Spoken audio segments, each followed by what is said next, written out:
మరణతండి బాగున్నారా? సర్వోన్నతుడకు ప్రభు నిరంతరము తన ప్రేమ మన మీద కుమ్మరిస్తూ ఉన్నారు గనుక మనం క్షేమంగా ఆయన కృపావడిలో భద్రంగా ఉన్నాము. ఇట్టి భద్రత శాశ్వత కాలము ప్రభు మనకు ప్రసాదించునుగాక. ఆమేన్. ప్రియ స్నేహితులారా, దేవుని వాక్యాన్ని మనము ధ్యానం చేసుకుందాం.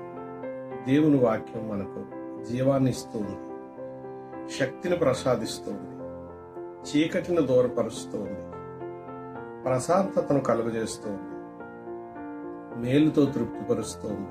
ప్రియులారా, ఒక రకంగా చెప్పాలంటే ఎన్నో ఉపకారాలు మహాపరిశుద్ధుడైన దేవుని వాక్కు మనకు ప్రసాదిస్తుంది. ప్రియులారా, ఈ దినమందు దేవుని వాక్యాన్ని మనము చూసుకుందాం. యోహాను సువార్త 14వ అధ్యాయము 3వ వచనాన్ని మనం చూసినట్లయితే గనుక, ప్రభువైన యేసుక్రీస్తు వారి యొక్క ప్రియ శిష్యుడు, ప్రభు రొమ్మును ఆనుకున్న వాడు అని ఆయనకి పేరు.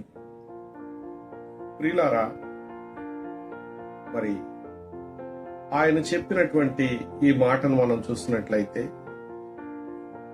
యోహాను సువార్త 14:3లో, నేను వెళ్లి మీకు స్థలము సిద్ధపరిచిన ఎడల నేనుండు స్థలములో మీరును ఉండులాగును, మరలా వచ్చి నా యొద్ద నుండుటకు మిమ్మల్ని తీసుకుని పోవుదును అని సర్వోన్నతుడు సృష్టికర్త మానవుని రక్షించడానికి మానవ రూపంలో వచ్చిన యేసుక్రీస్తు ప్రభువారు చెప్పడం జరిగింది. ప్రియులారా, ఈ మాట చాలా ఉన్నతమైనటువంటి మాట. మట్టిలో నుండి తీయబడినటువంటి మానవునికి మహిమ వారసత్వాన్ని ప్రసాదిస్తానని దేవుడే చెప్పుచున్నారు. ఇక్కడ ఆయన తన శిష్యులతో మాట్లాడుతూ నేను వెళ్లాల్సి ఉన్నది అని చెబుతూ ఉన్నారు. ప్రియులారా, పరలోకమందున్న దేవుడు రక్తమాంసములు కలిగిన దేహముతో భూలోకములో కన్యమరే గర్భము ద్వారా జన్మించి 33.5 సంవత్సరాలు ఆయన జీవించిన కాలము. 3.5 సంవత్సరాలు సేవ చేశారు. ఎన్నో బోధలు, ఎన్నో అద్భుతాలు, ఎన్నో ఆశ్చర్యకార్యాలు ప్రభువారు చేశారు. కేవలం 3.5 సంవత్సరాలు. ప్రియులారా, ఆయన 3.5 సంవత్సరాలు చేసినటువంటి ఈ బోధలు ప్రపంచాన్నే కదిలిస్తూ ఉన్నాయి. ప్రపంచాన్ని ఆయన తట్టు ఆకర్షింపచేశాయి. కేవలము 3.5 సంవత్సరాలు ఆయన చేసిన బోధలు, ఆయన క్రియలు. ప్రియులారా, మానవులందరి కొరకు ఆయన ఈ లోకములో శరీరధారిగా యేసుక్రీస్తును నామమున జన్మించి మన పాపములు తనపై వేసుకుని మన శిక్షలను తాను భరించి నరకమను, రెండో మరణము, ఘోరమైన శిక్ష, ఈ శిక్ష మానవులమైన మనకు లేకుండా చేయుట కొరకు ఆయన సిలువలో యజ్ఞ పశువు వలె వధించబడ్డారు కదండి. అలా వధించబడినటువంటి ప్రభువారు స్వజనుల చేతనే ఈ యొక్క ఘోరమైనటువంటి అవమానాలను ఆయన భరించారు, శిక్షలను భరించారు. ప్రియులారా, ఆయన సమాధి చేయబడిన తర్వాత 3వ రోజు ఆయన మృత్యుంజయుడై తిరిగి లేచారు. పరలోకపు తండ్రి ఆయనను లేవనెత్తారు. ప్రియులారా, లేఖనంలో వ్రాయబడినట్లుగా ఆయన శరీరము కుళ్ళు పట్టకుండా సర్వోన్నతుడు ప్రభు తన పరిశుద్ధతతో, తన మహిమతో తాను లేచినట్లుగా లేఖనాలు మనకు చెప్తూ ఉన్నాయి. ఆ లేచినటువంటి ప్రభువారు తనతో ఉండేటటువంటి శిష్యులను చూసేటప్పటికీ ఈ శోధనను చూసి, కళ్ళతో చూసి తట్టుకోలేక శిష్యులైనటువంటి వారు చెదిరిపోయారు. ఆ చెదరిపోయినటువంటి శిష్యులందరినీ మరలా ఆయన వెళ్లి వారికి ప్రత్యక్షమై వారితో మాట్లాడి వారిని మరలా ఆయన అప్పగించినటువంటి పనిలో పెట్టారు. శిష్యులకు ఆయన అప్పగించిన పని ఏమిటి అంటే, ఆయన వచ్చి ఏ పని అయితే చేశారో అదే పని. సర్వ సృష్టికి వెళ్లి సువార్తను ప్రకటించండి, నమ్మిన వారికి రక్షణ ఇవ్వండి అనగా జ్ఞాన స్నానాన్ని ఇవ్వండి అని చెప్పారు. మీరు రోగుల మీద చేతులుంచినప్పుడు రోగులైన వారు స్వస్థతను పొందుతారు. దయ్యములు మనుషులను విడిచి వెళ్ళిపోతాయి. ఇలాగును శిష్యులైనటువంటి వారికి ఆయన గొప్ప పనిని అప్పగించారు. అంటే తాను 3.5 సంవత్సరాల్లో చేసినటువంటి పని వీరికి అప్పగించారు. అయితే ఈ పని గొప్పదని గ్రహించినటువంటి దుష్టుడైన సాతానుడు కొందరిని ప్రేరేపించి ఆయన శిష్యులు చేసేటటువంటి పనికి అడ్డం వచ్చి ఆ పనిని ఆపడానికి ప్రయత్నం చేశారు. వారు ఎంత ఆపాలని ప్రయత్నిస్తే అంతా వృద్ధి చెందింది. ప్రియులారా, శిష్యులకు కనబడి మాట్లాడిన ప్రభువారు ఒలీవ కొండ మీదకి శిష్యులను రమ్మని పిలిచి ఆ కొండ మీద ఒక మీటింగ్ ఏర్పాటు చేశారు ప్రభు. ఆ మీటింగ్ లో 500 మంది సభ్యులు ఉన్నారు శిష్యులతో కలిసి. ఈ 500 మంది సభ్యులు కలిసి ఉన్నప్పుడు ప్రభువారు మరి వారికి ఈ సంగతిని గురించి తెలియజేశారు. ప్రియులారా, నేను వెళ్ళి మీకు స్థలము సిద్ధపరిచిన ఎడల నేనుండు స్థలములో మీరును ఉండులాగును, మరలా వచ్చి నా యొద్ద నుండుటకు మిమ్మల్ని తీసుకుని పోదునని ప్రభు తన శిష్యులైనటువంటి వారికి చెప్పారు. మరి ప్రభు శిష్యులను విడిచి వెళ్ళడం శిష్యులకు ఇష్టం లేదు. కానీ ప్రభు చెబుతున్నారు, నేను వెళ్ళవలసి ఉన్నది అన్నారు. ఎందుకంటే ఆయన నరుడుగా జన్మించి భూమి మీద చేయవలసిన పని పూర్తయింది. ఆయన మన శిక్షార్థమై మరణమై నరకమును జయించి పరదేశమును స్థాపించి ఆయన ఆరోహణుడై శిష్యులకు ఈ చక్కని మాటలు చెప్పి మరి ఆకాశమునకు ఆయన ఎత్తబడ్డారు. ప్రియులారా, అలాగూ ఎత్తబడుచున్నటువంటి ప్రభువారిని శిష్యులు చూస్తూ ఉండిపోయారు. ఆయన వెళ్ళిన తర్వాత 10వ దినాన ప్రియులారా, మరి శిష్యులైన వారు మేడగదిలో ఎడతెగక ప్రార్థన చేస్తూ ఉండగా పరిశుద్ధాత్మ తండ్రి గారిని పంపించారు.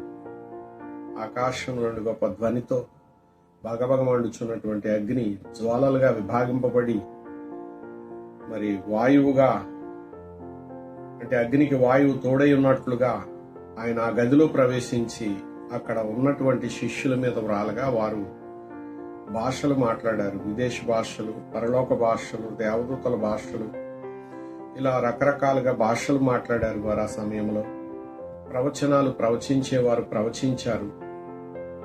మరి ఆ సమయంలో దానికి ఆకర్షితులైనటువంటి ప్రజలు అక్కడికి రాగా ప్రియులారా, అక్కడ ఉన్నటువంటి వారు దీనిని తప్పుగా అర్థం చేసుకున్నందువల్ల పేతురు, యోహానులు ఆత్మను కంట్రోల్ చేసుకుని, అన్నలారా, మన పితరులైనటువంటి వారికి మన దేవుడైనటువంటి యెహోవా సెలవిచ్చిన ప్రవచనం ఇది నేడు నెరవేరింది అని లేఖనాలు చూపించి వారు బోధించగా ఆ క్షణాన 3,000 మంది మారుమనసు పొంది రక్షించబడ్డారు. ఆ సాయంకాలము మరి యొక్క కూడికలో 5,000 మంది రక్షించబడ్డారు. ఆ దినము 8,000 మంది అద్భుత రీతిలో రక్షణ అనేటటువంటి భాగ్యాన్ని పొందారు. అంటే సర్వోన్నతుడుగు దేవుడు భూలోకమందున్నటువంటి మానవులను పరలోక సంబంధులుగా వారసులుగా నిర్ణయించేటటువంటి స్నానము జ్ఞాన స్నానము. ప్రియులారా, ఈ రీతిగా ఆయన తన సంఘాన్ని స్థాపన చేశారు. ఈ సంఘాన్ని భూలోకములో మరి ఇంకను విస్తరింపచేసి ఆయన ఈ సంఘాన్ని దుష్టుని బారిన పడకుండా ఆరోహణం చేస్తూ మేఘం మీద ఆయన తీసుకుని వెళ్ళడానికి వస్తాను అంటున్నారు. ఆయన ఉండు స్థలంలో మనలను కూడా భద్రంగా ఆ మహిమతో నింపివేస్తాను అన్నారు. ఆయన మహిమతో వస్తారు, మనలను మహిమ జీవులుగా చేస్తారు. ప్రియులారా, అట్టి మహిమా స్వరూపుడగు తండ్రి సహవాసం మనకి ఎంత గొప్పదో చూడండి. ఇక మరణము లేదు, ఆకలి దప్పులు అసలే లేవు. మన కన్నుల నుండి కారుచున్న ప్రతి బాష్ప బిందువులను తుడిచే బాధ్యత ఆయనదే. ఆయన మనందరితో ఉండేవారై ఉన్నారు. తన జీవాన్ని మనకు నిత్య జీవముగా ప్రసాదించినటువంటి వారుగా ఉన్నారు.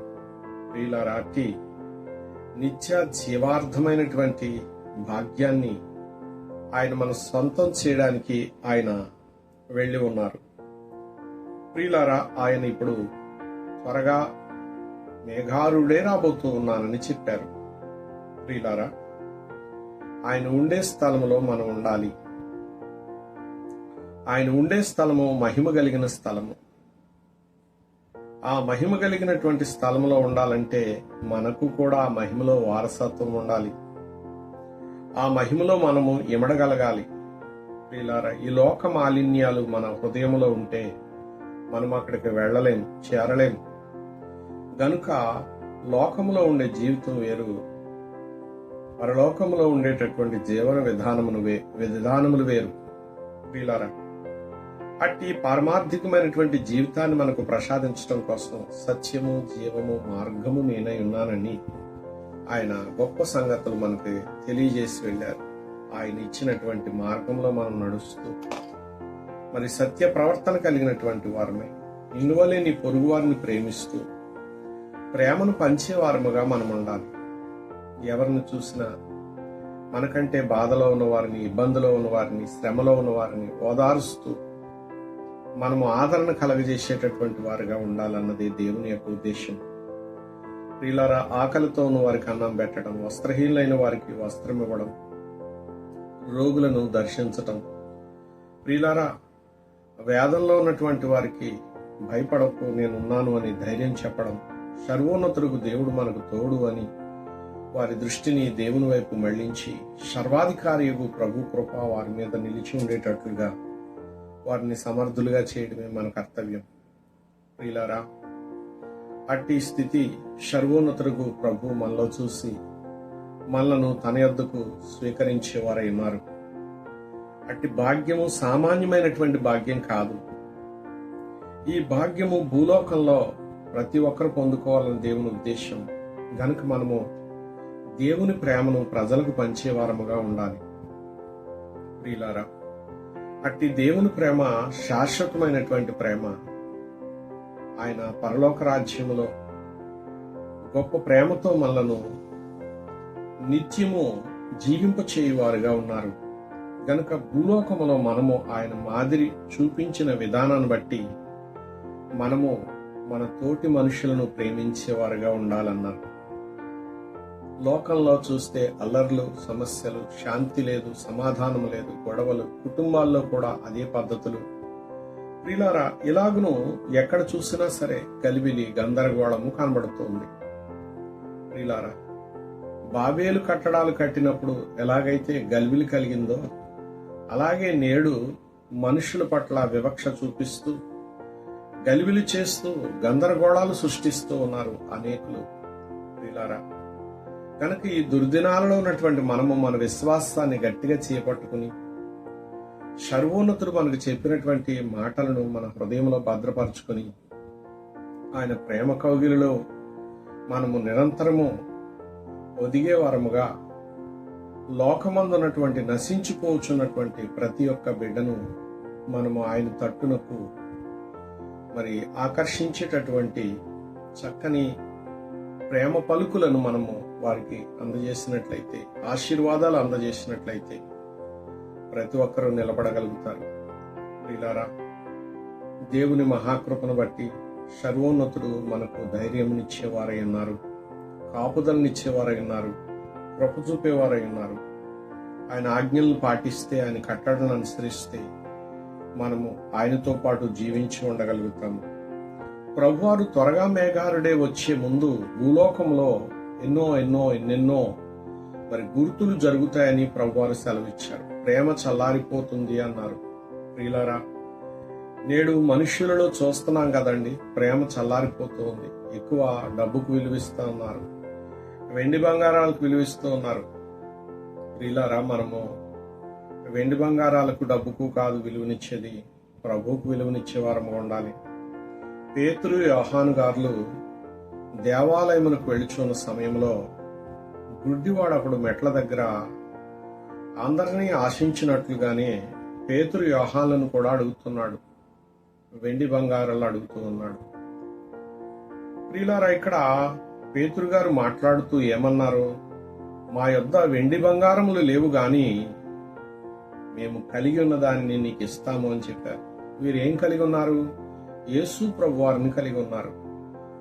అందువలన నజరేయుడైన యేసు నామములో లేచి నడుమని చేయి పట్టి లేపారు. వెంటనే వాడు శీలమడుగులు బలపరచబడ్డాయి. చక్కగా లేచి నిలబడి గంతులు వేయడం ప్రారంభించాడు. ప్రియులారా, వీరు ఎవరిని కలిగి ఉన్నారు? వెండి బంగారముల కంటే గొప్ప శక్తి గలవాడు, పవిత్రుడు, విలువైన వాడగు సర్వోన్నతుడు దేవుని కుమారుడు క్రీస్తు యేసు వారిని కలిగి ఉన్నారు. ఆయన నామములో మరి శాపము నుంచి విడుదల, అపవిత్రత నుంచి విడుదల, అనారోగ్యం నుంచి విడుదల, అద్భుతమైనటువంటి ఎన్నో ఉపకారాలు, మేళ్లు ఆయన నామంలో మరి జరుగుతూ ఉన్నాయి నేటి కాలంలో. ప్రియులారా, పేతురు యోహాను గారు అదే చేశారు. ఇక్కడ దేవుని యందు వారు సంపూర్ణమైన విశ్వాసాన్ని కలిగి ఉన్నారు గనుక పేతురు నీడపడగా రోగులు బాగుపడేవారు.